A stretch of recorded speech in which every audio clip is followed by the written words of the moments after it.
So hello guys, आज चाहिँ म हजुरहरूलाई सुन्दर सुन्दर ठाउँहरू देखाउँदैछु ल।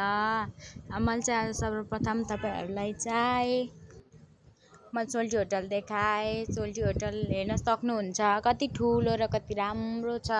अनि सोल्टी होटलको क्यासिनोहरू पनि देखाउँदैछु। सबैले लास्टसम्म हेर्नु होला ल। अनि सब्सक्राइब गर्न झन् नबिर्सिनु होला।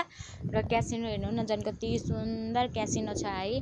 अनि क्यासिनो हेर्छौँ भने अनि यस्तो नेपालको ठाउँमा यस्तो फोहोर हुनु स्वाभाविकको कुरा हो त, होइन नि। फोहोरहरू हेर्नु न, फेरि तल तल यस्तो फोहोर गरेको छ मानिसहरूले। अनि सफा पनि गर्नु पर्यो। फोहोर गरेर सबैजनाले सजग हुनु होला यसमा। र आफ्नो ठाउँलाई सफा गर्ने आफ्नै योहरू हुँदैन, सफा गर्नु पर्यो। अनि आज चाहिँ पानी परिरहेको थियो, त्यही भएर पानी टालिदिएको। अनि त्यो झारहरू पनि राख्नु भएन है, किरा काट्ने आउँछ नि त।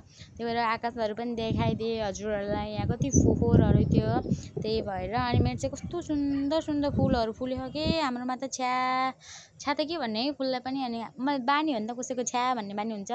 अनि हाम्रो चाहिँ कति सुन्दर सुन्दर फुलहरू फुलेको हुन्छ नि। वाउ, यसलाई कोहीलाई चाहियो भने पनि भन्नु होला ल, म फ्रीमा दिइदिन्छु यस्तो फुलहरू। हाम्रो घर धेरै छ। अनि हाम्रो चाहिँ अब थोरै जग्गा भयो भने कति धेरै फुलहरू अनि के लिएर सजाउँछ सबकै घर राम्रो हुन्छ। अनि यिनी गमला चाहिँ हामीले घरमै बनाएको हो ल, हेर्नु ल, हेर्न सक्नुहुन्छ। हाम्रो प्यालो बेसारी फुल भन्छ कि के भन्छ यसलाई चाहिँ। अनि हाम्रो यस्तो असारको महिनामा पनि फुल फुल्ने भनेको त राम्रो कुरा हो नि है। तर खै अब कहिले फुल्छ। By by guys.